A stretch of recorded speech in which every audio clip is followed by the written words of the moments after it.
እግዚአብሔር አምላክ ምን ይናገረናል? የምንነጋገርበት ሐሳብ ዛሬ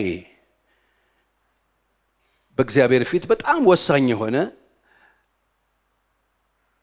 ትርፋማ የምንሆንበት፣ ለምሳሌ የምንባረክበት፣ በጎ በሕይወታችን የሚሆንበት መታዘዝ ስለሚባል ነገር ነው። መታዘዝ እና አብርሃምን ፍሬያማ ነው ያደረጋቸው። መታዘዝ ታዞ ወጣ። እግዚአብሔርን ታዞ ልጁን ሊሰዋ ሄደ።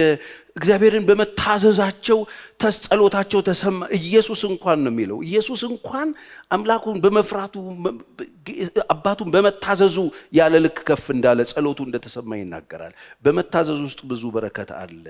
በመታዘዝ አብርሃም ተባርኳል፣ በወርቅ ተባርኳል፣ በልጅ ተባርኳል።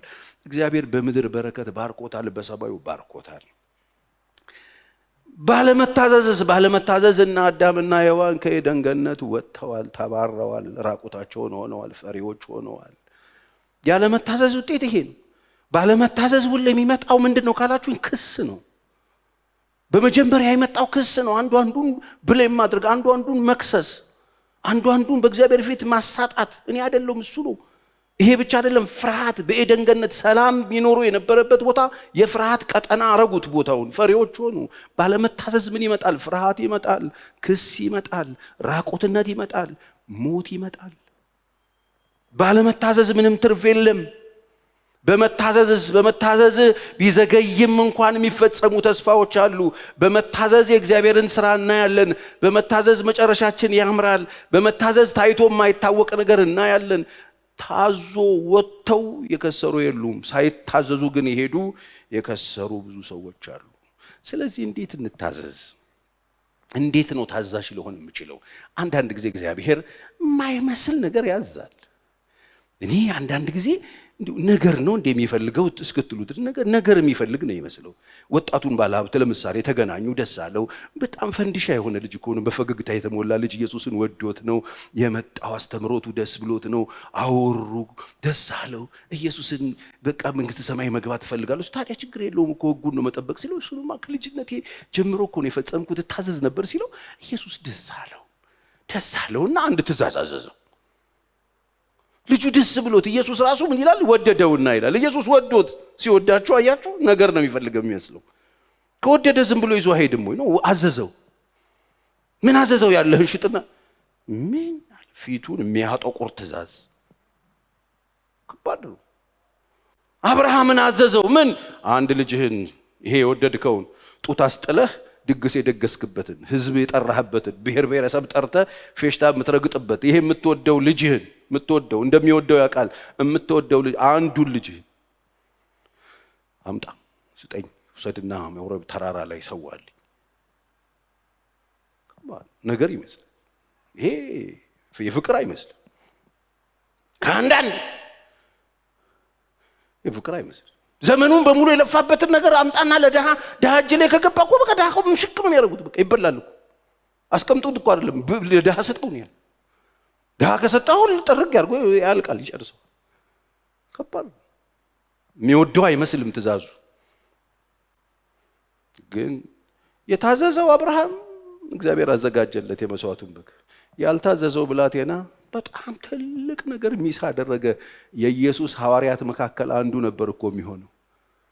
በስሙ እኮ ደጅ ይሰየምለት የነበረ ሰው እኮ። አይገርማችሁ? ከኢየሱስ ጋር እኮ በክብር የሚጨርስ ሐዋርያቱ መካከል አንዱ ነበር እኮ የሚሆነው። እየጠራ በነበረበት ሰዓት እኮ ለየቶ የራሱ ሊያደርግ ያጣው ነገር ብዛቱ፣ ያጣው ነገር ልጅነት አጣ፣ መንግስተ ሰማይን አጣ፣ ሐዋርያነትን አጣ፣ ከእግዚአብሔር ጋር የጸጋ ስጦታ አጣ፣ ያንን የሚያበራ ፊት አጣ። ያጣው ነገር ብዛቱ። ባለመታዘዝ ሰው ብዙ ነገር ነው የሚያጣው። ስለዚህ እንዴት ታዛዥ ልሁን? ብዙ የሚያሙ ነገሮች አሉ። ይሄ ታዲያ እንዴት አድርጌ ታዛዥ ልሁን? በጣም በፍጥነት አንዳንድ ነገር ነግራቸዋለሁ። አንደኛ የእግዚአብሔርን ትእዛዞች እንወቅ። ታዛዥ ለመሆን የእግዚአብሔርን ትእዛዝ እንወቅ። እግዚአብሔር የሚያዘውን ትእዛዝ እንወቅ። በቃ እሱ ሲያዝ በቃ በክብር ነው የሚያዘው። ሲያዝ ስህተት የለበትም።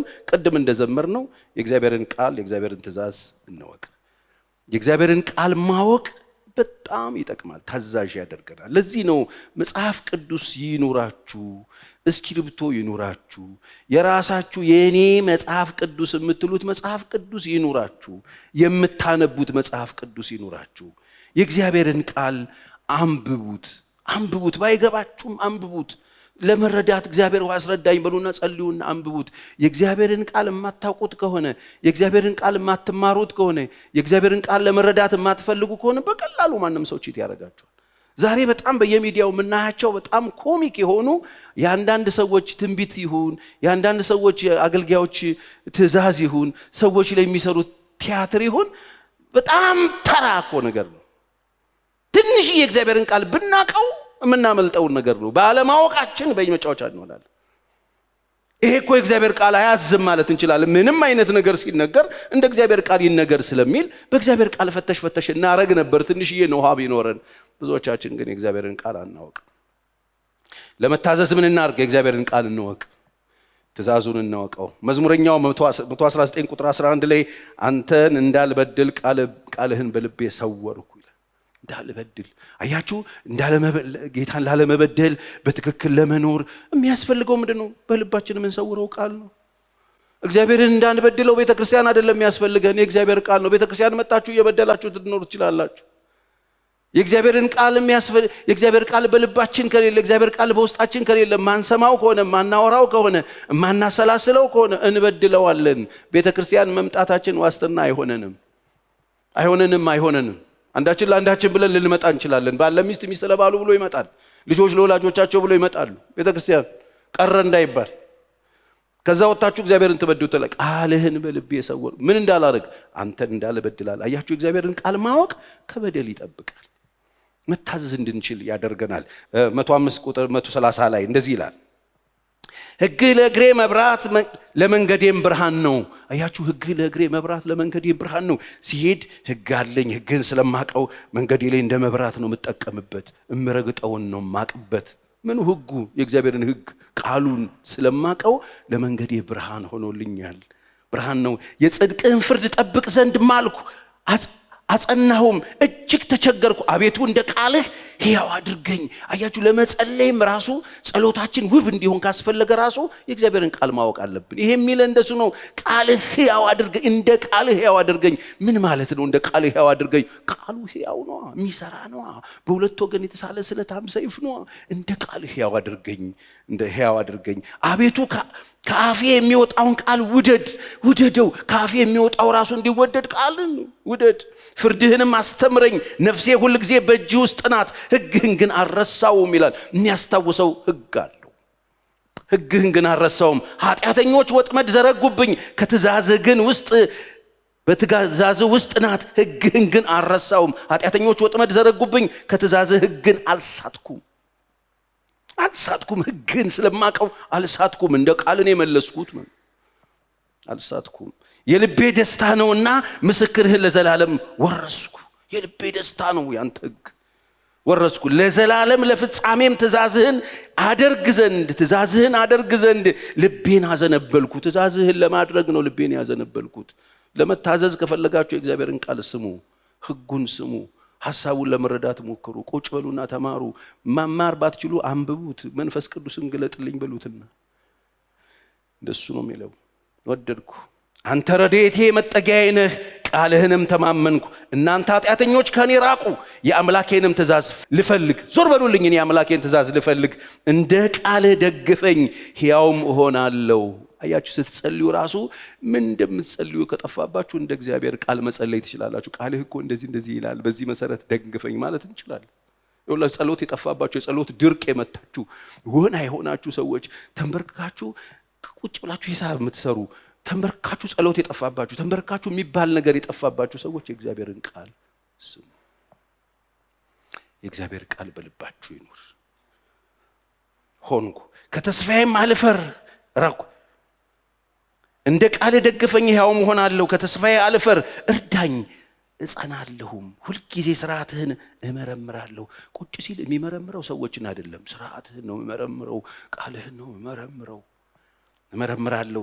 ምኞታቸው አመጽ ነውና ከሥርዓቴ የሚርቁትን ሁሉ አጎሳቆልካቸው። የምድርን ኃጢአተኞች ሁሉ እንደ ርኩስ አጠፋቸው። ስለዚህ ምስክርህን ወደድኩ። ሥጋዬ አንተን ከመፍራት የተነሳ ደነገጠ። ከፍርድህ የተነሳ ፈርቻለሁ። ፍርድህና ጽድቅን ሰራው። ለሚያስጨንቁኝ አሳልፈ አትስጠኝ። ባሪያህን በመልካም ጠብቀኝ። ትዕቢተኞችን አይግፉኝ። ዓይኖቼ ለማዳንህ ለጽድቅህም ቃል ፈዘዙ። ለባሪያህም እንደ ምሕረትህ አድርግ። ሥርዓትህን አስተምረኝ፣ በጣም አስተምረኝ፣ ንገረኝ፣ በውስጥ ያስቀምጥልኝ። ይለምነዋል። ስንቶቻችሁ እግዚአብሔርን ቃል እንድትማሩ ትጸልያላችሁ? አስተምረኝ ጌታ ሆይ፣ ቃልህን አስተምረኝ፣ ደግፈኝ፣ እንደ ቃልህ ሕያው አድርገኝ። ይህንን እኮ ስታውቀው ነው፣ የእግዚአብሔርን ቃል ስታውቀው ነው ይህን የምትጸልይ። የእግዚአብሔርን ቃል ስትረዱት ነው ይህን የምትጸልይ። አሁን ቤተክርስቲያን በእግዚአብሔር ቃል ድርቅ ውስጥ እኮ ነው ያለችው። ቤተክርስቲያን ሰው ተሰብስቦ መጥተው የእግዚአብሔር ቃል ሲገለጥ አይኑ ሽብሽብ የሚል ሰው አለ። እያየኸው ኪርስክሮስ ያያሃል። እንዲህ ሲደርብህ ታየዋለህ። እኔ አውቃለሁ። እንደዚህ ሁለትዮሽ እያየኸኝ አላወራም። ወይ ተነስና አቁም፣ ወይ ሄድና እኔ እዚህ ያሳስተምራቸው ሽልብ የሚያረጋቸው ሰዎችን ተነሱ ንፋስ ተቀበሉና ነው። እኔ እንደዚህ አይነትማ የቦዘዘ ነገር ላይ መዘራው ዘር የለም። እንደሱ ነው ብዙ ለእግዚአብሔር ቃል የለም። ትበራለህ ሰሞኑ ሲባል የሚበር ደሞ አለ። የሚበራል የሆነ ቡክ ምናምን እያዘ የሚበር ደሞ ታገኛለህ። አየር ይዞ የሚበር ደሞ አለ። የእግዚአብሔር ቃል ሲከፈት ጉሽም የሚያረግ ሞልቶ ምንድነው ችግሩ ሲባል ለመታዘዝ አይደለም እንመጣው፣ ለማዘዝ ስለምንመጣ። እንዴት ታዛዥ ልሁን? ታዛዥ ለመሆን የእግዚአብሔርን ቃል ስሙት። እንዴት አይነት አምላክ እንደሆነ የእግዚአብሔርን ቃል ስሙት። የእግዚአብሔርን ቃል አሰላስሉት። የእግዚአብሔርን ቃል ለመረዳት ማስተዋል እንዲሰጣችሁ ጸልዩ። መጽሐፍ ቅዱስ ቃሉ ነው ጻዳትን ጠቢባንም ያደርገው። ጠቢብ ያደርጋችኋል፣ አስተዋይ ያደርጋችኋል። የማይኖርበት ነገር ውስጥ እንድትኖሩ ያደርጋችኋል። ከባዱ ሰልፍ እንድታሸንፉ ይረዳችኋል። የእግዚአብሔርን ቃል ስሙ። በድርቅ ዘመን ሕያው ትሆናላችሁ፣ ትለመልማላችሁ። በዛ ጨለማ ጊዜ ኤልሳ ወጥቶ ምንድነው ያለው?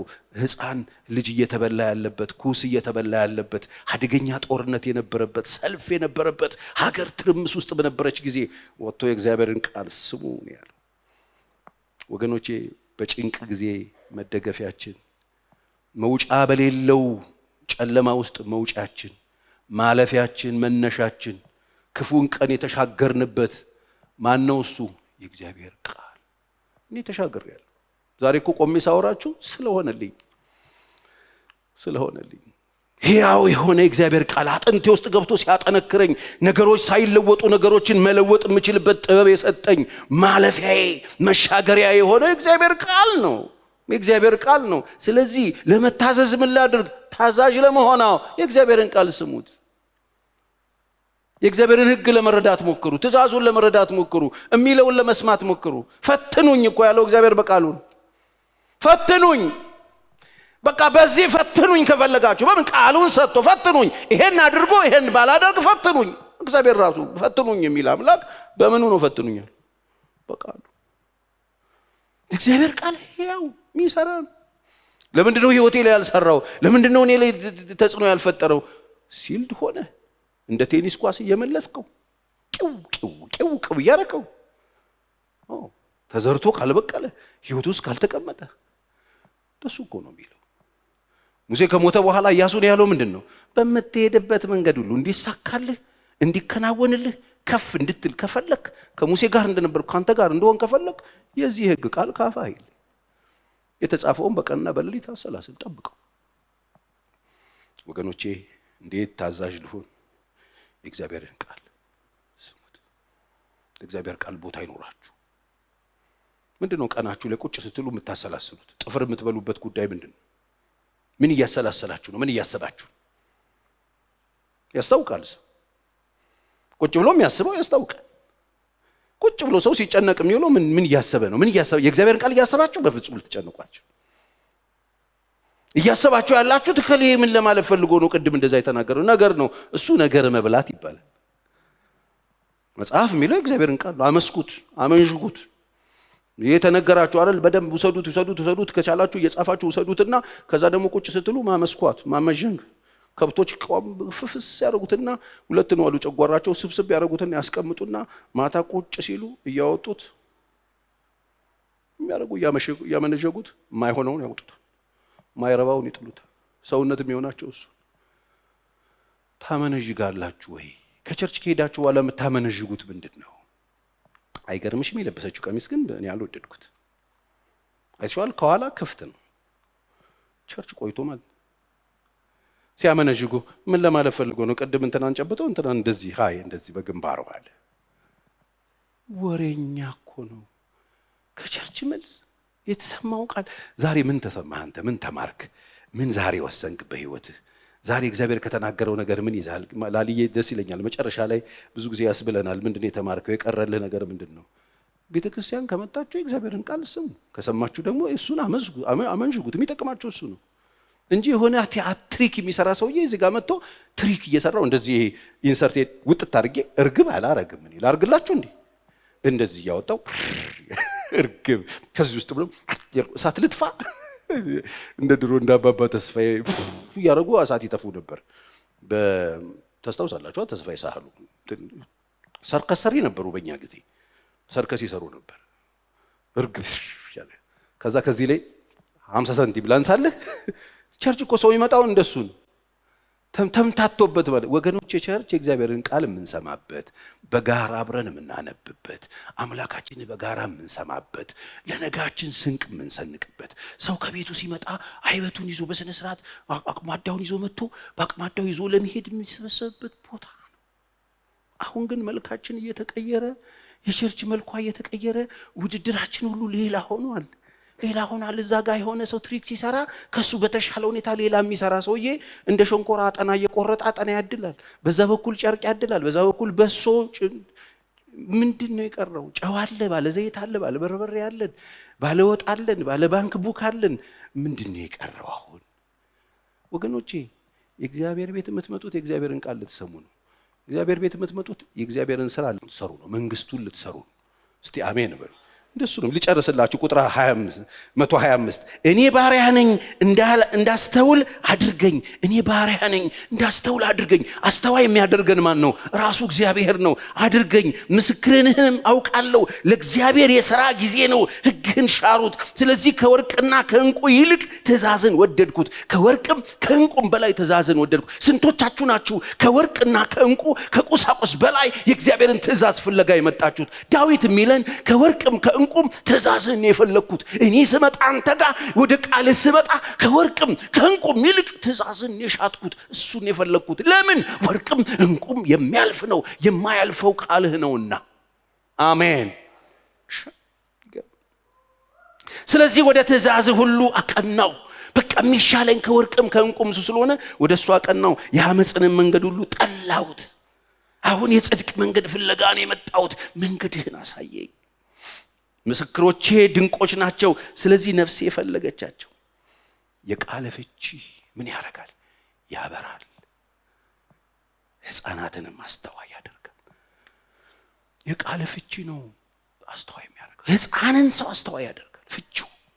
በጌታ በእጆቻችሁን አንሱ ልመረቅ። በኢየሱስ ክርስቶስ ስም የእግዚአብሔር ቃል ፍቺ ይብራላችሁ። ከዛሬ ጀምሮ ሕጉ ለመንገዳችሁ መብራት ይሁንላችሁ።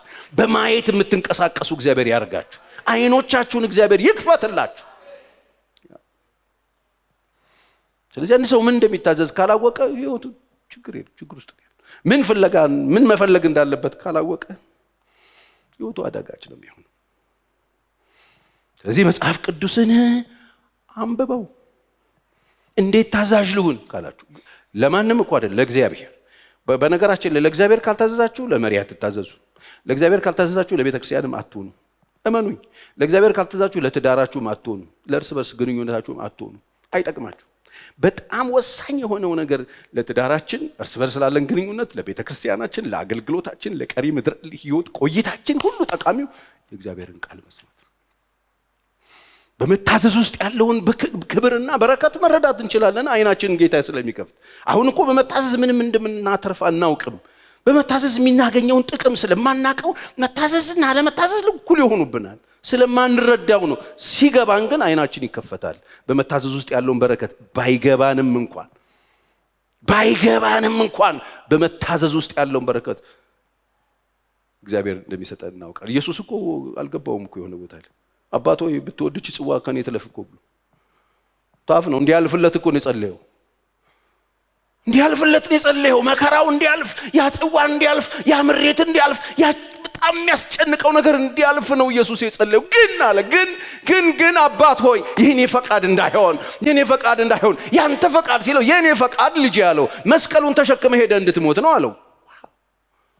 ሐዋርያ ጳውሎስ ፊልጵስዩስ ላይ ሲጽፍልን 2:5 ላይ ምንም ልጅ ቢሆን ከተቀበለው መከራ መታዘዝን ተማረ። መጽሐፍ እንደሱ ነው የሚለው። እስከ መስቀል ሞት ድረስ የታዘዘ ሆነ። በዚህ ምክንያት ኢየሱስ ታዘዘ ነው የሚለው። የመስቀሉ ሞት ትእዛዝ ነው። ሂድና ሙት ብሎት ትእዛዝ ነው የሰጠው። ይለፍ ሲለው አያልፍም፣ ሂድና ሙት። እኔ ያመጣው እዚህ ምድር የመጣው ለሰዎች ልጆች እንድትሞት ነው። መራራ እኮ ነው እኮ ጠጣው። ከባድ እኮ ነው እኮ ወሰድ። ታዘዝ። ብድግ ብሎ እስከ መስቀል ሞት ድረስ የታዘዘ ሆነ። በዚህ ምክንያት ነው አባቱ ያለ ልክ ከፍ ያደርገው። ትእዛዝ ሁሉ ደስ የሚል አይደለም። ስለዚህ እንዴት ነው ታዛዥ መሆነው? ቃሉን እንወቀው፣ ቃሉን እንረዳው። ጠቢብ የሚያደርገውን ሕፃናትን ጠቢብ የሚያደርገው ፍቺ ያለውን እግዚአብሔር ሆይ ቃልህን አብራራልኝ።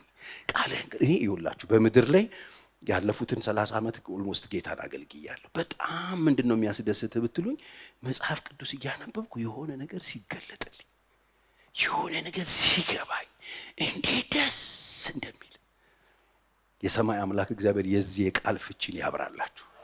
እሱ እኮ ነው። ዘማሪዎችም ዘምረውታል እኮ ቃልህን እወደዋለሁ፣ ድምፅህን እወደዋለሁ፣ ብዙ ምርኮ እንዳገኘ ሰው። እስቲ አብራችሁ ይዘምሩት። በቃልህ ልቤን ደስ አለው፣ የሰላሜ ምንጭ አንተ ነህ፣ መተኪያና እኩያ የለህ፣ ቃልህን እወደዋለሁ። በጌታ በኢየሱስ ስም የእግዚአብሔር ቃል ፍቅር ይውደቅባችሁ። በደንብ አሜን በሉኝ። የእግዚአብሔር ቃል ፍቅር ይውደቅባችሁ። የእግዚአብሔር ቃል የሰራውን ስራ ያደረገው ነገር በዛ በነበሩት ሰዎች ህይወት ውስጥ እንዴት እንደሰራ ቃሉ እንዴት እንደሚሰራ እሱን ስትረዱት የእግዚአብሔር መንፈስ ህይወታችሁን በሙላት መባረክ፣ እሱን በመታዘዝ የተባረካችሁ ትሆናላችሁ። በምንም ሁኔታ ውስጥ የምትታዘዙ ትሆናላችሁ። ከምንም ውስጥ ለእግዚአብሔር መታዘዝ ትችላላችሁ። ስላላችሁ የምታደርጉት፣ ስለሌላችሁ የምትተዉት ነገር አይኖርም የእግዚአብሔር ቃል ሲገባችሁ። ሁለተኛ የእግዚአብሔርን እንዴት ታዛዥ መሆን እችላለሁ ለሚለው የመንፈስ ቅዱስን እርዳታ ጠይቁት። መንፈስ ቅዱስ ደግሞ አለ አቅም ለሌለው አቅም የሚሰጥ፣ አሜን፣ ጉልበት ለሌለው ጉልበት የሚጨምር መንፈስ ቅዱስ አሁን በመካከላችን የሚሰራው ኢየሱስን የሚያብራራልን ወደ እያንዳንዳችን ልብ ተጠግቶ የሚሰራ በእያንዳንዳችን ልብ ውስጥ የተቀመጠው ወደ እውነት ሁሉ የሚመራን ከአብ ዘንድ የተላከ አጽናኝ የተባለው እሱ እግዚአብሔር ነው። መንፈስ ቅዱስ አለ። እሱን እርዳታ ጠይቁት። መጸለይ ሲያቅታችሁ አግዘኝ በሉት። 8:26 ሮሜ እሱን አይደለም የሚለው? እንዴት እንድንጸልይ እንኳን አናቅም፣ ግን ማን ይረዳናል? መንፈስ ቅዱስ ግን እንዴት መጸለይ እንዳለብን ራሱ ይነግረን፣ የሚረዳን መንገድ የሚያሳይ። በቃ እርዳኝ በሉት። መንፈስ ቅዱስን እርዳኝ ካላችሁት ይረዳችኋል። እዚህ ቁጭ ብላችሁ ይነግራችኋል። የሆነ ነገር ውስጥ ቁጭ ብላችሁ ተነስና ይሄን አድርግ ይላችኋል። ትእዛዝ ይሰጣችኋል። የመንፈስ ቅዱስን እርዳታ ጠይቁ። እንዴት ታዛዥ ልሁን ለሚለው እንዴት እንደምትታዘዙ ይነግራችኋል። መንፈስ ቅዱስ በጨለማ ውስጥ ብርሃን ሆኖ መምጣት ይችላል። መንፈስ ቅዱስ መሪ ነው። የሚኖረው እኮ ቸርች አይደለም፣ ቸሬጋ አይደለም፣ እዚህ የመጣችሁ የምትረጩት ነገር እኮ አይደለም። መንፈስ ቅዱስ እኮ ከሰማይ የመጣ ነው። መንፈስ ቅዱስ ደግሞ እናንተ ውስጥ ነው የሚኖረው ነው ያለን ኢየሱስ። ዓለም አያየውም፣ ዓለም አያውቀውም፣ ሊቀበለው አይችልም። እናንተ ውስጥ ስለሚኖር እናንተ ታውቁታላችኋል። እናንተ ታውቁታላችሁ። በእናንተ ውስጥ ነው የሚኖረው። መንፈስ ቅዱስ ስራው ምንድነው? መንፈስ ቅዱስ መምራት፣ ሰዎችን ወደ ኢየሱስ ማመልከት፣ የእግዚአብሔርን ሐሳብ ማስታወስ፣ የእግዚአብሔርን ነገር መንገር፣ ኃይል መስጠት፣ ጉልበት መስጠት፣ አቅም መስጠት፣ ፈሪውን ደፋር ማድረግ፣ ጀግና ማድረግ፣ በባዶ ሜዳ የሚያስፎክር የሚገርም ኃይል ነው መንፈስ ቅዱስ ይሰጣል። ለዚህ እኮ ነው ያለ መንፈስ ቅዱስ ጴጥሮስንና በመንፈስ ቅዱስ ጴጥሮስን ሂዱና አዩት። በጣም ነው የሚያስቀው። ያለ መንፈስ ቅዱስ ጴጥሮስ ዝም ብሎ ፎካሪ ነው። የሆነች ገረድ ታስክደዋለች። አንተ ከሱ ጋር አልነበርክ እንዴ ስትለው እኔ አላቀውም ብሎ እንዲሸመጥጥ ታደርገዋለች። ከመንፈስ ቅዱስ በኋላ ሺዎችን ከምሮ አንገቱን ለካራ ለመስጠት ሬዲ የሆነ ሰባኪ ሆኖ ታገኙታላችሁ። አይገርማችሁ? መንፈስ ቅዱስ ከወረደ በኋላ ሌላ ነው ጴጥሮስ። ከመንፈስ ቅዱስ በፊት ኢሞሽናል ነበረ። ኢየሱስን 3 ጊዜ ክዶታል። ወገን ከመንፈስ ቅዱስ በኋላ መንፈስ ቅዱስ ከወረደ በኋላ ጴጥሮስ ሌላ ሰው። እርዳታ ጠየቁት ፈሪዎች። እሱ ደፋር ያደርጋችሁ። በሂሳብ የምትኖሩ ቁጭ ብላችሁ ሁሉ ጊዜ ካልኩሌት ያደርጋችሁ የምትኖሩ ክርስትና ካልኩሌሽን አይደለም፣ በመንፈስ ቅዱስ ድጋፍ ምን ኖረው ነው። እሱ ረድቶን ነው የምኖረው። እኔ ጌታ ረድቶኝ ነው የምኖረው የሚል ሰው አሜን ይበለኝ። አዎ እኔ እግዚአብሔር እየረዳኝ ነው የምኖረው። መንፈስ ቅዱስ እያገዘኝ ነው የምቆመው። በመንፈስ ቅዱስ በሱ ኃይል ነው የምደገፈው። በራሳችሁ ድጋፍ ውስጥ እንዳትቆሙ። መንፈስ ቅዱስ የተሰጣችሁ ሊያግዛችሁ ነው፣ ሊረዳችሁ ነው፣ ወደ እውነት ሊመራችሁ ነው፣ ሊያጽናናችሁ ነው፣ ሊመክራችሁ ነው። ማንም በሌለበት፣ አጽናኝ በሌለበት፣ ደዋይ በሌለበት፣ ሄሎ ሚል በሌለበት፣ ስልክ በማይጮህበት በጨለማ በተዘጋው ደጅ ውስጥ መጥቶ ማጽናናት የሚችል መርዳት የሚችል ልብ መደገፍ የሚችል እውነተኛ አጽናኝ ሆኖ አይዞሽ ካለ አይዞሽ የሆነ የእውነት አይገርምም? ማ መንፈስ ቅዱስ። እሱን ጠይቁት። ታዛዥ ለመሆን እንዴት ነው ታዛዥ መሆኑ? ፓስተር ቸሪ ቃሉ መንፈስ ቅዱስ እርዳኝ። ስንቶቻችሁ የእሱን ድጋፍ ትፈልጋላችሁ? ነው ወይስ ጉልበታችሁን ነው የምትተማመኑት? የጸሎት ልምምዳችሁን ነው የምትተማመኑት? ምንድን ነው የምትተማመኑበት? ሌላ እኮ የለን። ደጋፊያችን እሱ ነው። ፍርሃት ሲወርሳቸው፣ ጭንቀት ሲወርሳቸው አትፍሩ አይዟችሁ ተብለው እኔ ጸልያለሁ እሄዳለሁ ትእዛዜን ብቻ ጠብቁ አይደል ያለው? ትእዛዜን ጠብቁ ምላችሁን አድርጉ ይላካል ይመጣል የተባለው እኮ እሱ ነው። ለፈሪዎች ኃይል፣ ተስፋ ለሌላቸው ተስፋ ለመሆን፣ በጨለማ ውስጥ ብርሃን ሆኖ ሰዎችን ሊያጽናና ሊመራ ሊመክር የሚችለው መንፈስ ቅዱስ ነው። ስለዚህ እንዴት ታዛዥ ልሁን ካላችሁ መንፈስ ቅዱስን ተደገፉት። ስትጸልዩ እርዳኝ በሉት። መንፈስ ቅዱስ አግዘኝ በሉት። እሱ ፐርሰን ነው አለ። ለዚህ ነው መጽሐፍ ለቤዛ ቀን የታተማችሁበትን ቅዱሱን የእግዚአብሔር መንፈስ ምን አታርጉት። በቃ እሱን ኢግኖር ስንገጨው፣ እንደሌለ ስንቆጥረው፣ እንደሌለ እኔ እኮ አሁን አንዳንድ ሰዎች እንደሌለ እኮ ቆጥረውት ነው እሱን ቁጭ አድርገው እነሱ ይሰራሉ። መንፈስ ቅዱስ ካልሰራኛ አንሰራም። እኔ መንፈስ ቅዱስ ከሰራ እሰራለሁ። እኔ እየሰራው አምለው አይደለም፣ እሱ ሲሰራ አብረን ነው የምንሰራው። ስለዚህ እሱን እርዳን በሉት፣ አግዘኝ በሉት። እንዴት ልታዘዝ? መንፈስ ቅዱስን እርዳታ በመጠየቅ። ሮሜ 8:11 ኢየሱስን ከሙታን ያስነሳው የእርሱ መንፈስ በእናንተ የሚኖር ከሆነ ክርስቶስን ከሙታን ያስነሳው በውስጣችሁ የሚኖረው የት ነው የሚኖረው? በውስጣችሁ የሚኖረው መንፈስ ሟች ለሆነው ሰውነታችሁ ሕይወት ይሰጣል። ለሚሞተው ሕይወታችሁ እንኳን ሕይወት ለሚሞተው ነገራችሁ ሕይወት መስጠት የሚችል ነው። እርዳኝ በሉት፣ ተደገፉበት፣ በሱ ተማመኑበት፣ ጥሩት፣ እንዲሰራ ፈቀዱለት። ለማ ለመንፈስ ቅዱስ። መንፈስ ቅዱስ ብዙዎቻችን የሚመስለን ልሳን ስለሆነ በልሳን የሆነ ምንጫጫውን ጫጫታ ስንጫጫ የጠራ ነው ይመስል ኖ፣ ልሳን መንፈስ ቅዱስ አይደለም። ሺህ ጊዜ ነግሬያቸዋለሁ። ልሳን የመንፈስ ቅዱስ ስጦታ ነው። ለዚህ ነው በቆሮንቶስ 13 ላይ አንድ ቀን ሁሉም ነገር ሲሻር ልሳንም ይሻራል ይላል። እና መንፈስ ቅዱስ ይሻራል ማለት ነው ኖ ወገኖቼ፣ ለመንፈስ ቅዱስ ቦታ ስጡ። መንፈስ ቅዱስ በአንድ ጊዜ በሁሉ ስፍራ ቢገኝ ነው። እኔ እዚህ ጋር አለፈ ሄደ ስለው በወንበር ስር ቱር እያለ የሆነ ሰዎችን እግር እንዲያሳከከ እንደዚህ እያስባለ ከዛ አልፎ የሚሄድ አይደለም። እንደሱ የሚመስለው ማዕት ሰው ስላለ ለምን ትሬንዳችን እንደዚህ የመንፈስ ሙላት ተብለን ቸርች ትዝ ይለኛል። ሙላት ተብሎ የሆነ ወፍራም ድምጽ ያለው አሁን ትሞላላችሁ፣ በቃ አሁን ያልፋል፣ የሚወራችሁ ነገር አለ ተብለን ቆመን የሚወረን ነገር ስንጠብቅ ኖረናል። ይሄ መንፈስ ቅዱስ አይደለም። መንፈስ ቅዱስ የሚወር ነገር አይደለም ብራዘር። መንፈስ ቅዱስ እሱ አምላክ፣ እሱ እግዚአብሔር በእናንተ ውስጥ የሚኖር ነው፣ ወደ እውነት የሚመራ ነው። አለፈ ሲባል የሆነ ውር ብሎ ለዚህ እኮ ነው ስትባል መንፈስ ቅዱስ የሚመስል ከፉ ጋር የሚሄድ አይደለም ብራዘር። እሱ አምላክ፣ እሱን ደግፈኝ በሉት፣ እርዳኝ በሉት፣ ምራኝ በሉት፣ ጄን ያዘኝ በሉት። እንዴት በዚህ መንገድ መጣው እስክትሉ ድረስ አመራር የሚያውቅበት ይማራል። ሰው ሁሉ ግር ብሎ በሚሄድበት አለ ሲፈልግ ይነጥላችኋል። በማንም ጭና አይደገፍም እሱ። ወገኖቼ መንፈስ ቅዱስን እርዳኝ በሉት። ሌላኛው እንዴት ልታዘዝ? እንዴት ነው ታዛዥ መሆን የምችለው? ፓስተር ቸሬ ቀኔ እግዚአብሔርን መታዘዝ እፈልጋለሁ። በመታዘዝ ውስጥ ያለው በረከት የኔ እንዲሆን እፈልጋለሁ። ቀሪ ዘመኔን እየታዘዝኩኝ መኖር፣ አለመታዘዜን መበቀል ነው የምፈልገው ካላችሁኝ አመለካከታችሁን ትክክለኛ አድርጉት። እሱ ላይ ስሩ። ማይንድ ሴታችሁን አስተካክሉ። ትክክለኛ የሆነ እንደ እግዚአብሔር ቃል የሆነ አስተሳሰብን አዳብሩ በህይወታችሁ። አስተሳሰባችሁ ላይ መስራት አለባችሁ። ይሄ እንዳልኳችሁ አንዴ እኔ የሆነ መርቂያችሁ የሚመጣ ነገር አይደለም፣ መለማመድ አለባችሁ።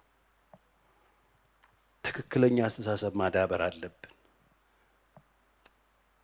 ጥቅሶች ሰጣቸዋለሁ። ሮሜ 12:3 እግዚአብሔር ለእያንዳንዱ እምነት መጠን እንዳካፈለው እንደ ባለ አእምሮ እንዲያስቡ እንጂ። አያ ቤተክርስቲያን መጣ ሐሳብህን የጣልክ አይምሮህን የጣልክ በጣም ራስህን የጣልክ ወፈፌ አስተውስ። ይኸው እንዲያስቡ እንጂ ማሰብ እንዲችሉ እንጂ ማሰብ ከሚገባው አልፎ በትዕቢት እንዳያስቡ መካከላቸው ላለው ለእያንዳንዱ በተሰጠኝ ጸጋ እናገራለሁ። ይሄው ጳውሎስ የሚነግረን ይሄንን ነው። ማሰብ አለ። የምታስቡት ግን በትክክል እንደተሰጠው እንደ ባለ አእምሮ ነው። አእምሮ አይጣልም። ቤተክርስቲያን ሲመጣ ወገኖቼ አእምሮ ጣሉት ሳይሆን የተባለው አድሱት ነው የተባለው። አድሱት። በጎ ደስ የሚያሰኝ ፍጹም የሆነ የእግዚአብሔር ፈቃድ ምን እንደሆነ እንድታውቁ በአእምሮ መታደስ ተለወጡ እንጂ አሁን አእምሮአችንን እየለወጥን አሁን ቸርች ቁጭ ስንል አእምሮ ለማደስ ነው እንጂ የምንመጣው አእምሮ ለመጣል አይደለም የምንመጣው። አንተ በአእምሮ እንዳትሆን እንዴ ለብሮ በአእምሮ ማለት ነው። አእምሮም የአእምሮ እንዴ እኔ አእምሮ አልጥልም ብራዘር። አእምሮ ጥለህ አይደለም እቺ ሀገር ከአእምሮህም ጋር እንዴት እንደተፈወዘች ልነግርህ አልችልም እንጂ እንዳትሆኑ ማሰብ ከሚገባችሁ አልፋችሁ በትዕቢትን ነገር እንዳታስቡ ብቻ። ከዛ ውጭ አታስቡ አልተባለም። አትጨነቁ ነው የተባለው። አትጨነቁና አታስቡን አታቀላቅሉ። እንደ ባለ አእምሮ አስቡ። እንደ ባለ አእምሮ ስናስብ ግን መተን ቤተክርስቲያን ቁጭ ስንል የሚታደስ አይምሮዋል። እየታደሰ የሚመጣ አይምሮዋል። የምንታደሰው በምንድን ነው ሲባል የእግዚአብሔርን ፍቃድ በማድረግ መደሰት ጀምሩ። የእናንተን ፍቃድ በማድረግ ድሮ ትደሰቱ ነበር አይደል? መጽሐፍ እንደሱ ነው ያለን። ኤፌሶን ምዕራፍ 2 ላይ የስጋችንና የልቦናችንን ፈቃድ እያደረግን ነበር ምን ኖረው ሙታን በነበርን ጊዜ። አሁንስ ወደ ህይወት መተናል አይደል? አዎ። አሁን ደግሞ የልቦናችንና የስጋችንን ፍቃድ ሳይሆን የእግዚአብሔርን ፍቃድ በማድረግ ያለውን ደስታ መለማመድ አለብን። የእግዚአብሔርን ፍቃድ አድርጋችሁ ደስ ይበላችሁ። የእግዚአብሔር ፍቃድ ካደረጋችሁ በኋላ ደስ ይበላችሁ፣ ሐሴት አድርጉ። እሱን ተለማመዱ፣ መለማመድ ጀምሩ። የእግዚአብሔርን ፍቃድ እያደረጉ የሚደሰቱ ሰዎች በቃ የእግዚአብሔር ፍቃድ እንደሆነ ካመናችሁ ያደረጋችሁትን ነገር ደስ እያላችሁ ትሄዳላችሁ። ሐሴት አድርጉ። የእግዚአብሔርን ፍቃድ በማድረግ ውስጥ ያለውን ደስታ ተለማመዱ። መዝሙር 40 ቁጥር 8 አምላክ ሆይ ፍቃድህን ለማድረግ ወደድሁ፣ ሕግህን በልቤ ውስጥ ነው ወደድኩ። ፍቃድህን ለማድረግ ወደድኩ። ስለዚህ የእግዚአብሔርን ፍቃድ በማድረግ ደስ የምትሰኙ የእግዚአብሔርን ፍቃድ ለማድረግ የምትሽቀዳደሙ ሰዎች ሁኑ። ይሄንን አዳብሩ። ይሄን አመለካከት አዳብሩ። እግዚአብሔር ትክክለኛ አመለካከት ማለት ምንድን ነው? የእግዚአብሔርን ፍቃድ አድርጎ መደሰት።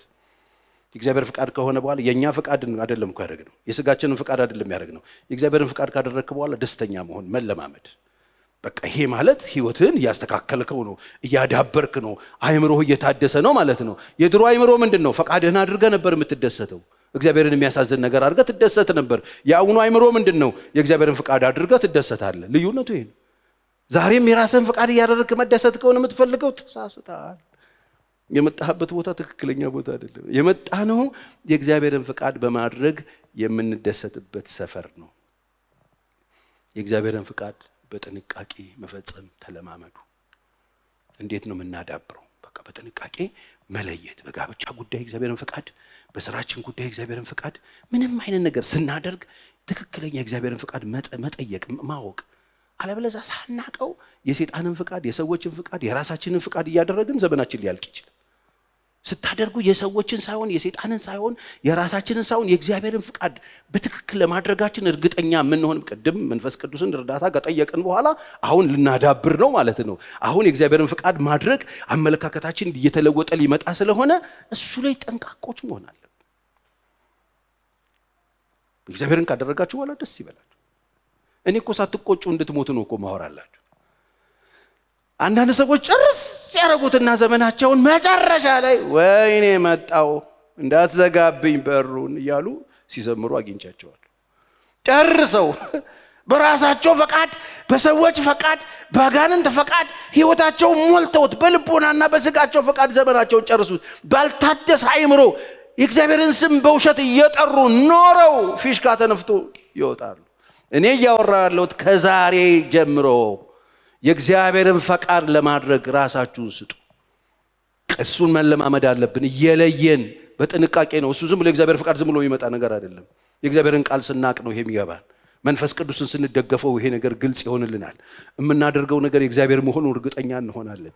እርግጠኛ በሆንበት ነገር በደስታ እናደርገዋለን። አሁን ብዙ ሰዎች ሳያውቁት የሰይጣንን ፈቃድ ያደርጋሉ። የእግዚአብሔርን የሚመስል ነው ግን የእግዚአብሔር አይደለም።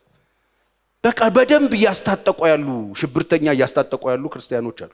ስማቸው ክርስቲያን የእግዚአብሔርን ስም የሚያዋርዱ ሰዎችን እያስታጠቁ ኃይል እያስታጠቁ ድሮንን ይሄ ቶክሱ ሚሳኤል አይደለም እንጂ በአንደምበኛ የገንዘብ ድሮን እያስታጠቁብን የለቀቁ ማዕት ሰዎች አሉ። ቀረፎ ሰዎች ገንዘብ ስላላቸው ብቻ እየሄዱ እያስታጠቁ ይለቁብናል፣ ምድሪቱ ላይ ይለቁብናል።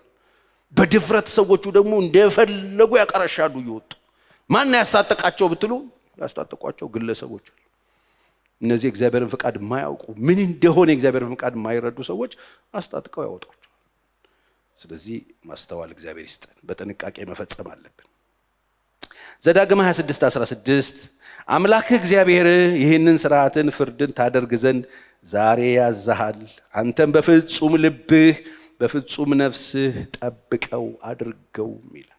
በፍጹም ልብ በፍጹም ነፍስ ተጠብቆ የሚደረግ ነው የእግዚአብሔር ፈቃድ።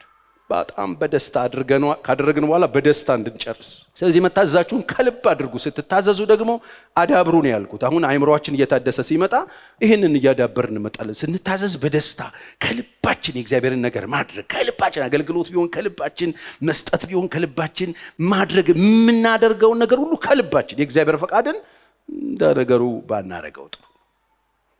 የእግዚአብሔርን ነገር ሰው እንደ ልቡ እንደ ተራ ነገር ሰው አገልግሎትም እንደ ልቡ ሲመቸው ምናምን ሲወጥ ጥሩ አይደለም። የእግዚአብሔርን ስራ በችልታ የሚሰሩ የተረገሙ ናቸው ይላል። እድል ነው መቁጠር አለብን። ስለዚህ በደስታ በጥንቃቄ ከልባችን እያደረግን ራሳችንን በእግዚአብሔር ፊት ማቅረብ መቻል አለብን። እንዴት ታዛዥ መሆን ይችላል? ታዛዥ መሆን የምንችለው የተሰጠንን ነገር በትጋትና በደስታ የተሰጠንን ነገር በትኩረት የተሰጠንን ነገር በጣም በኃላፊነት ስሜት የተሰጠንን ነገር ከልባችን በማድረግ ከልባችን ማለት። ስለዚህ የምናገለግል ሰዎች ከልባችን በእግዚአብሔር ፊት እየጸለይን እንደ ድል እየቆጠርን በእግዚአብሔር ፊት እንደሚታይ እየቆጠርን ለእግዚአብሔር እንደምናቀርብ እየቆጠርን ስንሰጥ እንኳን ለእግዚአብሔር እንደምንሰጥ እያሰብን ይሄ ነው እኮ ሰማይ የሚወስድልን እኮ ይሄ ነው።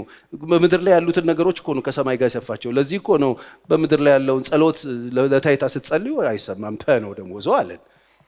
ስለ ስጦታ ስለ ምጽዋት ሲነሳ ሰው እንዲያይላችሁ የምታደርጉት ከሆነ እሱንም ጨርሳችኋል ነው ደሞዞ አለ። አይገርም? ስትጸልዩ ሰው እንዲያያችሁ የምትጸልዩ ከሆነ ትርጉም የለውም አለ። አይገርባችሁ? ሲባል በስውር እንዴ ሲባል ለታይታ ሳይሆን ለእግዚአብሔር እንደምታደርጉ ኦኬ። ስለዚህ ለእግዚአብሔር እንደምናደርገው ይሄንን ከልብ ስናረገው ነው ውጤታማ የምንሆነው።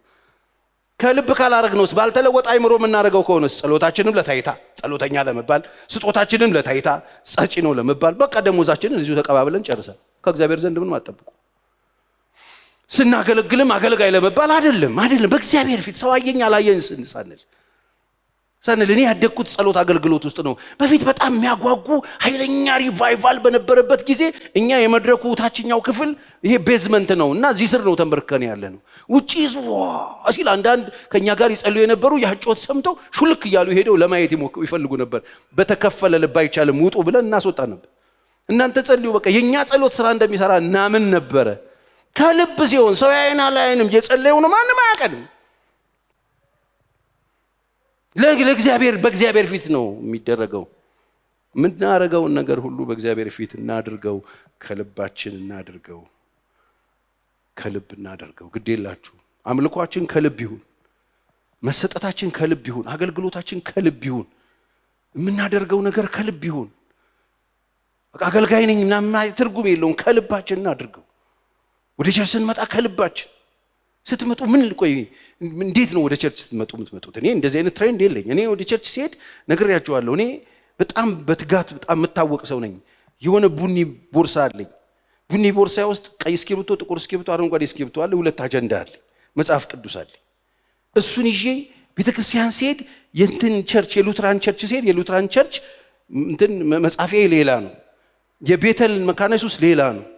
የህብረት አምባው ሌላ ነው። የእንጦጦ መካነ ኢየሱስ ሄዳለሁ እሱ ሌላ ነው። የሙሉ ወንጌል ሌላ ነው።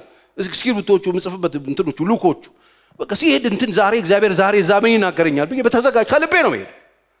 ከልቤ ነው የምሄደው። እንደሱ አይነት ቦርሳ ነበረኝ። ቦርሳ ይዤ በጣም ነበር የምተጋው። የምሬን ነው የምሄደው ቸርች ዛሬ እግዚአብሔር ይናገረኛል ብዬ ሄጄ ደግሞ እግዚአብሔር ስቶኝ አያውቅም። አይስተኝም፣ ይናገራል። ከልብ ነው የምሄደው። ተስማምቶኝ ሐሴት አድርጌ ነው የምመጣው።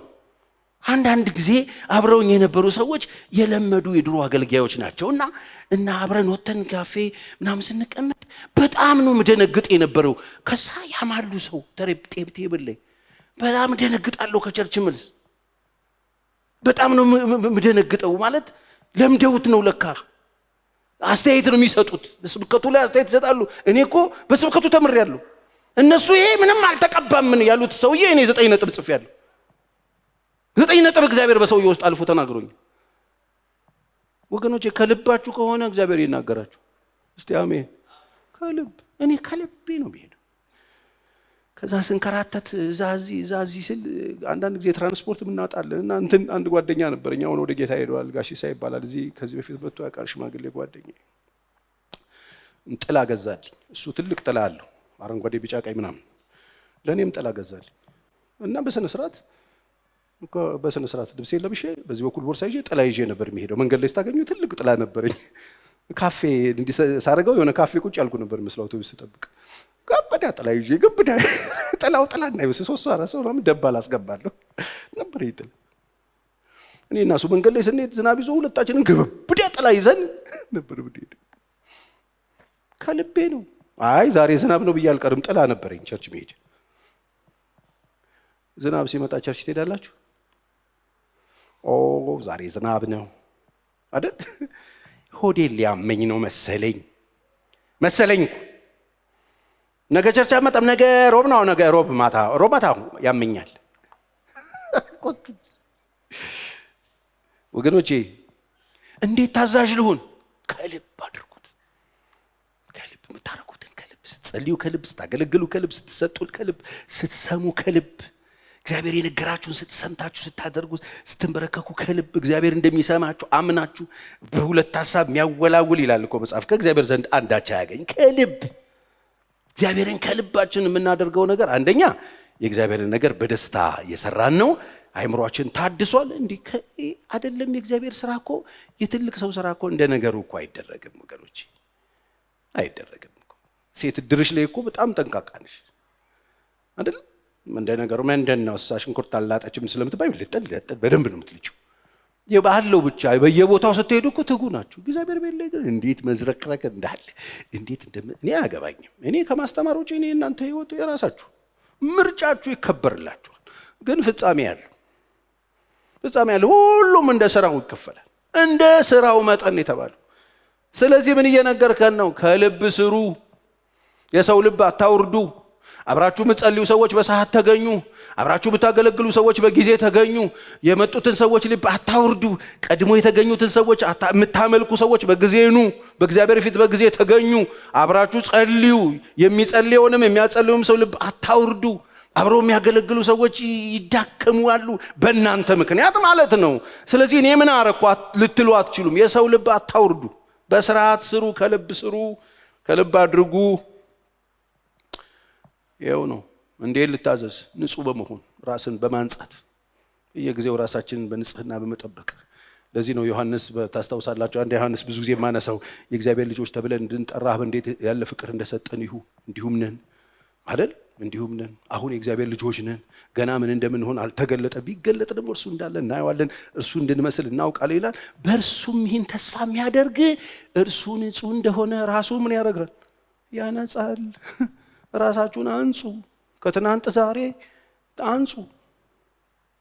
ይሄ ሁሉ የእግዚአብሔር ቃል ዶፍ እየወረደ እንዴት ሰው ከነበረበት ጋር ይቆያል? ወገን የቆሻሻ ብርጭቆ 30 ጊዜ ባሊ ውሃ ውስጥ ከተው ብታወጣ ምን ባትይዝበት ንጹህ የሆነ ይመጣል። ራሳችሁን አንጹ። ከትናንት ይልቅ ዛሬ ቆሻሻችሁን አራግፉ። እንዴት አንድ ቦታ ሰው ይመነችካል እንዴ? እግዚአብሔር ቃል አይደል እንዴ የሚመጣው? የምንሰማው የእግዚአብሔር ቃል አይደል እንዴ? እንዴት ሰው አይለወጥም? ፓስተር ቸሪ አንተ ጋር እኮ ነው የሚመጣው ሰውየው፣ ይሄ ሁሉ ዓመት ይመጣል፣ አሁንም ውሽማ አልተወም፣ አሁንም እንደዚህ ያደርጋል ይሉኛል። የማን ነው ስሙ? የት ነው ባይብል ስተዲ ሲል ባይብል ስተዲ እንኳን የለውም። ታዲያ ባይብል ስተዲ ከሌለው የኔ ቸርች የኛ ቸርች አይደለም በቃ ጎብኚ ነው። ማት ጎብኚ አለ እኮ መጥቶ ጎብኝቶን የሚሄድ ምንድን ነው የሚሰሩት ብሎ ከዛም ከዚህ የሚመጣብን ማት እኮ አለ። አልተለወጡም። አንዳንድ ሰዎች ረጅም ጊዜ ቁጭ ብለዋል ግን አልተለወጡም። ድሮ ምሽቁቅ ናቸው፣ አሁንም ምሽቁቅ ናቸው። በሰውም ላይ በሚስታቸውም ላይ በልጆቻቸውም ላይ በጣም ይሄ ጅፍሬን ናቸው፣ አሁንም ጅፍሬን ናቸው። ይሄ ቻይና ሚዶ ታቆታላችሁ? እንደዚህ ያለው በጣም የሚያስጠላኝ ሚዶ እንደዚህ ማያቅ ተለወጡ። የእግዚአብሔር ቃል እንዴት እየመጣ ሰው እንዴት ጠንካራውን እኮ ገር ያደርገዋል እኮ ገር ያደርግ ድንጋዩን ልብ ስጋ ልብ ያደርገዋል እኮ ቆሻሻውን ያነጻዋል እኮ። የእግዚአብሔር ቃል የማንጻት ኃይል አለው እኮ፣ የማጠብ ኃይል አለው እኮ፣ ሰዎችን የመቀደስ ኃይል አለው እኮ። በቃ እግዚአብሔር ቃል ገብቶ ህይወታችንን ማደስ መለወጥ አለበት። ክፉ ሰዎች ክፋታችሁን ጣሉ፣ አመፀኛ ሰዎች አመፃችሁን ጣሉ፣ እልህኛ ሰዎች እልሃችሁን ጣሉ። እንዴት እግዚአብሔር ቤት እየተመላለሳችሁ እኔ እልህኛ ነኝ ጠይቃት ከፈለክት የቴን እኔ አንዴን አላምርር ካመረርኩ አሁን እናንተ ቁጭ በሉና ፊት ወንበር እንዘፈዝፋቸዋለን በእግዚአብሔር ቃል እንዴ። እናንተን ሌላ የሚቀይር ነገር እኮ እኔ ለኛ ነኝ ድሮም አሁንም የሚባል ነገር የለም። የተለወጠ አይምሮና ያልተለወጠ አይምሮ እንዴት ነው የሚወዳደሩ? ታደሱ እኮ ነው የተባለው። ድሮ እንደሱ ነበርሽ፣ አሁን እንደሱ አይቻል። ድሮ እኔ ያልኩት ካልሆነ ብለህ ድርቅት ነበር፣ አሁን አንተ ያልከው ብቻ አይሆንም፣ እግዚአብሔር ያለው ነው የሚሆን። አሁን ምን ተዋቸው ብዙ ነገሮች አሉ፣ ምን ለቃቸው ብዙ ነገሮች አሉ፣ እማናደርጋቸው ብዙ እምንችላቸው ግን እማናደርጋቸው ብዙ ነገሮች አሉ። እኔ እኮ ድሮ ምናምን ይባላል እንዴ? አይባልም። በሱም ይህን ተስፋ የሚያደርግ መምጣቱን የምትጠባበቁ ከሆነ ከጌታ ጋር እኖራለሁ የምትሉ ከሆነ የሚሞተው የማይሞተውን ይለብሳል ብላችሁ ተስፋ የምታደርጉ ከሆነ የምትነጠቁ መሆናችሁን አምናችሁ የምትኖሩ ከሆነ ባትነጠቁ እንኳን ጌታ ጋር አንድ ቀን እንደምትሄዱ እያሰባችሁ ከሆነ እርሱ ንጹህ ነው። እርሱ ንጹህ እንደሆነ ራሱን ያነጻል ነው የሚለው። ስለዚህ ራሳችሁን እያነጻችሁ ከትናንት ይልቅ ዛሬ ራሳችሁን እንድትጠብቁ እግዚአብሔር ይፈልጋል። አንደኛ ዮሐንስ መልእክት ምዕራፍ 3 ከ1 እስከ 4 ነው የነገርኳችሁ። የመጨረሻ እንዴት ታዛዥ ልሁን? በልባችሁ ውስጥ ኃጢአትን አትያዙ። ኃጢአትን ይዛችሁ ቁጭ ያላችሁ ሰዎች ታዛዥ መሆን ትፈልጋላችሁ? በቃ ኃጢአትን አትያዙ። ለሆነ ቀን ያዘጋጃችሁት ያስቀመጣችሁት ኃጢአት ካለ ተውት። ለዚህ ነው የዕብራውያን ጸሐፊ ሲነግረን ሸክምን ሁሉ ቶሎም የሚከበንን ኃጢአት አስወግደን ይላል። ሁለት ነገር ነው የተናገረው። ሸክም አለ፣ ኃጢአት አለ። አሁን የጀመራችሁት ሩጫን መሮጥ የምትፈልጉ ከሆነ እነዚህ ሁለት ነገሮችን አስወግዱ ነው የሚል። ኃጢአትን አስወግዳችሁ ሸክምን ቶሎ የሚከበን ኃጢአት። ቶሎ የሚከበን ኃጢአት በሁለት ልትከፍሉ ትችላላችሁ። አንደኛ ያደረጋችሁት ኃጢአት ካለ እሱን ኃጢአት ንስሐ ገቡና አስወግዱ። ሁለተኛ ልታደርጉት ፕሮግራም የያዛችሁበት ኃጢአት ካለ በእቅድ ደረጃ የያዛችሁት የሚቀጥለው ዓመት አረገዋለሁ፣ አሁን ጠብቄ እንትንን ሐምሌ ላይ አረገዋለሁ፣ ቅዳሜ አረገዋለሁ፣ የሚቀጥለው ወር። አንዳንድ ሰው ኮስተር ብሎ ቁጭ አድርጎታል። ይሄ ካልሆነ ይሄን አረገዋለሁ ብሎ ኃጢአት ይዟል በልቡ። እንደሱ አይሆንም። ስለዚህ በልባችሁ የተያዘ ኃጢአት ካለ እሱን አስወግዱት። እንዴት ታዛዥ ልሁን? ታዛዥ የምንሆነው እንደዚህ ነው። ታዛዥ የምንሆነው እንደዚህ ነው። አስወግዱት። የያዛችሁት አለ ልባችሁ ውስጥ አስወግዱት። ልታረጉት ያሰባችሁት ልትናገሩት ያሰባችሁት ሰው አለ፣ ተውት። ልትፈጽሙት ያላችሁት በእልህ በብስጭት የገባችሁበት እልህና ምናምን አለ፣ የሆነ ነገር ልታረጉ ተውት። ወይ ሰራለታለሁ ምናምን ያላችሁት ኃጢአት አለ፣ ተውት፣ ይቅርባችሁ። በቃ መታዘዝ የሚጀምረው እስከሱ አለ። ውስጣችሁ የያዛችሁት ሰኞ ነገ ቀጠሮ ያላችሁ ሙግት ያላችሁ ሰዎች አላችሁ፣ ተውት። እግዚአብሔርን መታዘዝ ትፈልጋላችሁ፣ ተውት። ዛሬ መጣችሁ አይደል? እግዚአብሔር ኃጢአታችሁን ሁሉ ይተውላችሁ። ማቴዎስ ላይ እልፍ መክሊት የነበረበት ሰውዬ መጣ ኢየሱስ ጋር። ታስታውሳላችሁ ሲያስተምር ጴጥሮስ ነው ይሄንን ጥያቄ ጠየቀልን። እግዚአብሔር ይባርከው። አንድ ሰው አለ እልፍ መክሊት ነበረበት አለ። ከዛ በኋላ የሚከፍለው አጣ። ከዛ አለቀሰ። ሰውየው ሲያለቅስ አበዳሪው ምን አለው? እባክህን ደግሞ ሰውየው ከዕዳው የተነሳ ሚስቱ ልጆቹ ያለ ሁሉ ተሽጦ እንዲከፈል ነው ውሳኔ የተወሰነ። ስለዚህ አለቀሰ። እባክህን ጊዜ ስጠኝ ከፍላለሁ ምናምን ብሎ ለመነው ይላል። እዛ እየናዘነለትና ተወለት ይላል። አይገርማችሁ? የተተወለት ምንድነው? ሚስቱንም ልጆቹንም ቤቱንም ያለውንም የሚያሸጥ ነገር ተተወለት። ሰውየው ራሱን የሚያሳጣውን ነገር ተተወለት። ሰውየውና የሰውየው ነገርን ሁሉ የሚያጣበት ነገር ነው የተተወለት። ከዛ ሲወጣ 100 ያበደረውን አገኘው ይላል። ከዛ ያዘውና አነቀው ይላል። አነቀው፣ እንባው እኮ አልደረቀም። ሲወጣ ቀደም ሲማር ያዩት ሰዎች ትንንቁን አይተው ምንድነው ብለው ሲያዩት አነቀውና ያዘው ይላል። ከዛ ያዘውና ብሬን ልክ እሱ የለመነውን አይነት ልመና ሲለምነው ታገኛለች። በእናትህ እኔ እሰጥሃለሁ ምናምን ይለዋል። እንደሱ እሱ ያለውን ኖ ብሎ እየጎተተ ይዞት ጣቢያ ይዞ ሲሄድ አዩ። ከዛ ሰዎች መጡና ለዛኛው ነገሩት ይላል ጌታ። በጣም ገረመውና መጣና አንተ አለው ቆይ እኔ ብዙ አልተውኩልህም ወይ አለው። እኔ እንዳደረኩልህ ልታደርግ አይገባህም ነበር ወይ አለው። አየህ በቃ ይሄ ነው እኮ የምታስበቀ የተደረገላችሁ ነገር ካለ አድርጉ። ምሕረት ተቀብላችኋል፣ ምሕረት አድርጉ። እግዚአብሔር ብዙ የነበረው በደላችሁን ኃጢአታችሁን ትቶላችኋል፣ ተው። ቤተክርስቲያን መጣችሁ ታዲያ ምን ልትሰሙ? እንዴት ከቤተክርስቲያን መልስ በበቀልና በመቂም ትኖራላችሁ? እንዴት ከቤተክርስቲያን መልስ ኖ በዚህ ቀርቶ በዚህ ትላለህ? ኖ ወይ አትምጣ ድጋሚ። በቃ ከመጣ ከሰማ ይሄ ነው መልእክቱ። እንዴት አድርጌ ታዛዥ ልሁን? በቃ ተው ኃጢአቱ ተው። እግዚአብሔር ያንተን ትቶልሃል። ልክ ስትቶ ይተውልሃል እግዚአብሔር ያንተ ብዙ ያለውን ምናልባት ብትገኝ የምትሰቀልበት አደባባይ የምትዋረድበት ብዙዎቻችን እኮ አለን። ሁላችንም እውነት ውሸት እግዚአብሔር የያዘውን ነገር ይዞ ለኢትዮጵያ ሕዝብ ቸሬ ከልጅነት እስከ ዕውቀት ያደረከው ይታይ ቢለኝ እኔ እሺላለሁ እንዴ? እኔ እናንተ ፊት ቆማለሁ እንዴ? ነው በቃ ከደነው። ብዙ የነበረውን ኃጢአት ደመሰሰው። በቃ ተወዋል። እኔ እንዳደረኩላችሁ አይደል? በቃ እግዚአብሔር ያደረገላችሁ ነገር ካለ ሂዱና አድርጉ። ለውጥ የምትፈልጉ ከሆነ መታዘዝ የምትፈልጉ ከሆነ በመታዘዝ ውስጥ ያለውን በረከት የምትፈልጉት ከሆነ እሺ ብትሉ ብትታዘዙ የምድርን በረከት ትበላላችሁ የተባለላችሁ ቅዱሳን። በመታዘዝ ውስጥ ያለው ብዙ በረከት የናንተ እንዲሆን፣ በመታዘዝ ውስጥ ያለው ስኬት የናንተ እንዲሆን እነሱ ነው ያለው። መታዘዝ ከፈለክ እምልህን ነገር ካደረክ ኢያሱ በምትሄድበት መንገድ ቃሉን ከጠበቅ ከታዘዝከው ካደረከው አበለጽግሃለሁ። ስኬታማ ትሆን በሄድክበት ሁሉ። አልታዘዝም ካልካው ውትም ይመጣብሃል ከሳሹ። አልታዘዝም ካልካው የሚያስፈራህ ነገር ይመጣል። አልታዘዝም ካልክ ትራቆታለህ። ሞት ተከታትሎ የሚመጣብህ ነገር አለ ብሏል። ስለዚህ በመታዘዝ ውስጥ ያለው በረከት የናንተ ይሁንልን የቆምኩት። አሜን አትሉ? በኢየሱስ ክርስቶስ ስም በመታዘዝ ውስጥ ያለው በረከት የናንተ ይሁንላችሁ። ትእዛዙን ብትጠብቁ አንደኛ ዮሐንስ መልእክት ምዕራፍ 2 ቁጥር 3 ትእዛዚቱንም ብትጠብቁ በዚህ እንዳወቅነው እናውቃለን። እግዚአብሔርን እንደምናቀው የሚታወቀው ራሱ ትእዛዙን ስትጠብቅ ነው የሚል ምዕራፍ 2 ቁጥር 3 እናውቃለን። 4 ቁጥር አውቄዋለሁ የሚል ትእዛዙን የማይጠብቅ ውሸተኛ ነው። ውሸታም ሆኖ መኖር ቢፈልግ ሰው አለ? በቃ ከዚህ በፊት የዋሸ ከዚህ በኋላ አይዋሽ ተብሏል። ውሸታም ነው። ትእዛዙን የማይጠብቅ ሰው ውሸታም ነው፣ ውሸተኛ ነው። እውነትም በእርሱ ውስጥ የለም። አይገርምም? መሸጫውን እኮ ነው መጽሐፍ ቅዱስ ቢናገር ምንም አወላፍድም። በእርሱ ውስጥ የለም። ቃሉን ግን የሚጠብቅ ሁሉ በእርሱ የእግዚአብሔር ፍቅር በእውነት ተፈጽሟል። በእርሱ እንዳለን በዚህ እናውቃለን። በእግዚአብሔር እንዳለን በጌታ እንዳለን በዚህ እናውቃለን። በምን? በእርሱ እኖራለሁ የሚል እርሱ እንደተመላለሰ ራሱ ደግሞ ሊመላለስ ይገባዋል። ትእዛዝ መጠበቅ እግዚአብሔርን ማወቂያ ምልክት ነው። ትእዛዝ አለመጠበቅ እግዚአብሔርን ያለማወቅ ምልክት ነው። ትእዛዝ መጠበቅ እግዚአብሔርን የመውደድ የታማኝነት የእውነተኝነት ምልክት ነው። ትእዛዝ አለመጠበቅ የውሸታም እግዚአብሔርን የማያውቅ ሰው ምልክት ነው ይለናል ዮሐንስ። አውቄዋለሁ የሚል ሰው የማያደርግ ሰው ውሸታም ነው። ስለዚህ ምን እየነገርከን ነው? እንዴት ልታዘዝ?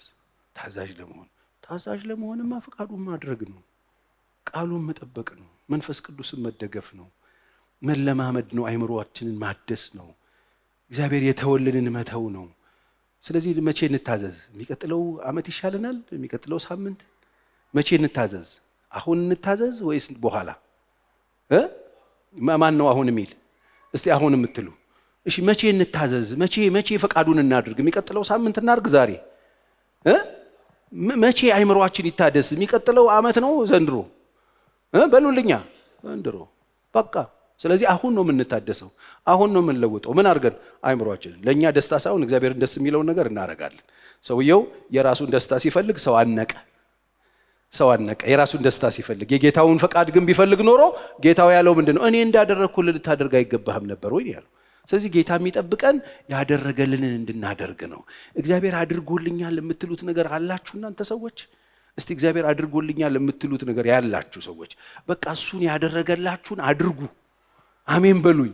እግዚአብሔር ሰጥቶኛል የምትሉት ነገር አላችሁ? አሳዩኝ። እንደ ትልቅ አትሁኑብኛ። በቃ የሰጣችሁን ስጡ። እግዚአብሔር አድርጎልኛል አሳይቶኛል የምትሉትን እግዚአብሔር የሰጣችሁን ስጡ። ምሕረት ተሰጥቷችኋል፣ ስጡ። ፍቅር ተሰጥቷችኋል፣ ስጡ። ይቅርታ ተሰጥቷችኋል፣ ስጡ። መልካም ነገር አድርጎላችኋል፣ መልካም አድርጉ። ቤተ ክርስቲያን ከመጣችሁ ምሰሙት ይሄድን። እንጸልይ አብረን። በእግዚአብሔር ፊት እንጸልያለን። እግዚአብሔርን ደስ የሚያሰኙ ልጆች ለመሆን፣ እግዚአብሔር የሚከብርብን ሰዎች ለመሆን ልባችንን እንዲያነሳሳ፣ ልባችንን እንዲያነቃቃ እንጸልያለን። በሌሊት ከልቤ ጋር ተጫወቅኩ ነፍሴንም አነቃቃዋት ይላል አሳፍ። ራሱን ያነቃቃው። እዚህ ጋር ግን የእግዚአብሔር ቃል በእግዚአብሔር ባሪያ በኩል ሲመጣ እንድንነቃቃ ነው፣ ለመታዘዝ። ሃሌሉያ። ዶርማንታ የሆነ የተዳፈነ ነገር ካለ ዛሬ እንድትነሳሱ፣ እንድትነቃቁ፣ ከለመዳችሁበት ህይወት ከሆነ የህይወት አዙሪት ከሆነ የህይወት ምልልስ እንድትወጡ፣ አዲስ ጎዳና አዲስ መንገድ እንድንጀምር፣ እንደ ትላንትናው ያልሆነ እንደ ቀደመው ያልሆነ አዲስን የህይወት ልምምድ ቃሉን የምናቅበት፣ በመንፈስ ቅዱስ እርዳታ የምንቆምበት፣ አስተሳሰባችንን የምንቀይርበት፣ ነገሮችን በኃላፊነት ከልብ የምንፈጽምበት፣ ንጽህናችንን ምንጠብቅበት፣ በልባችን የያዝናቸውን የኃጢአት ቀጠሮች ሁሉ የምንሰርዝበት አዲስ መንገድ። አቤቱ ጌታ እግዚአብሔር ሆይ በልባችን አንተን የመታዘዝን መሻት እግዚአብሔር አምላክ ሆይ ከቃልህ ጋር በእያንዳንዳችን ውስጥ ስለከተትክ እናመሰግናለን። መፈለግንም ማድረግንም የሚችለው እርሱ ነው ተብሎ እንደተጻፈ መፈለግን የከተትክ ጌታ ማድረግን ደግሞ በእኛ ውስጥ ስለምትሰራ እጅግ አድርገን እናመሰግንሃለን። ዛሬ ጌታ እግዚአብሔር ሆይ ኃጢአት አድክሞት፣ ኃጢአት አዝሎት በአንድ አይነት ህይወት በአንድ አይነት አዙሪት ውስጥ ያለ ሰው፣ ተስፋ የቆረጠ ሰው ዛሬ ጌታ እግዚአብሔር ሆይ መነቃቃት ስለሆነለት ለዛ ሰው ለዛች ነፍስ መነቃቃት ስለሆነ መነሳሳት ስለሆነ በጌታ በኢየሱስ ስም እናመሰግንሃለን። ዛሬ አንተ አዲስ ቀን ሰጥተህናል፣ አዲስ ጅማሬ ሰጥተህናል። በህይወታችሁ በአዲስ መንገድ በአዲስ ምዕራፍ እኔን እየታዘዛችሁ እንድትሄዱ ፈልጋለሁ ብለህ ድምፅህን ወደኛ ስላመጣ እኛም ደግሞ ተነስተን የምንሰራበትን ጸጋ ስለለቀክልን እጅግ አድርገን እናመሰግንሃለን። ኃይል ያጡ ጉልበት ያጡ ለመጸለይ ቃል ለመክፈት ጉልበት ያጡ በጌታ በኢየሱስ ስም ጉልበት ያገኙ። ለመንበርከክ ጉልበት ያጡ ጉልበት ያገኙ፣ ኃይል ያገኙ፣ ብርታት ያገኙ። በጌታ በኢየሱስ ስም ማለዳ የሚቀሰቅስ ያንተ መንፈስ፣ ቀትር ላይ የሚያንበረክክ ያንተ መንፈስ፣ በምሽት ኢየሱስ ኢየሱስ የሚያሰኝ ያንተ መንፈስ በእያንዳንዳችን ላይ ይውረድ። እግዚአብሔር አምላክ ሆይ ጉልበትን የምትሰጥ አንተ ነህ፣ ኃይልን የምትሰጥ አንተ ነህ፣ አቅምን የምትሰጥ አንተ ነህ። በጌታ በኢየሱስ ስም የመንፈስ ቅዱስ ኃይል የመንፈስ ቅዱስ ጉልበት በእያንዳንዳችን ላይ ይውረድ። አቤቱ ጌታ እግዚአብሔር ሆይ ቃልህን ሰምተን የምናደርግ ቃልህን ሰምተን የምንፈጽም ሰዎች ስለምታደርገን ፍሬያማ ሰዎች ስለምታደርገን እጅግ አድርገን እናመሰግንሃለን። ቃልህን ይዞ ስለመጣው ስለ ባሪያ እግዚአብሔር ሆይ እጅግ አድርገን እናመሰግንሃለን። ቤቱ፣ ህይወቱ፣ አገልግሎቱ፣ ራእዩ፣ ዘመኑ ሁሉ ልጆቹ ሁሉ በስምህ የተባረኩ ይሁኑ።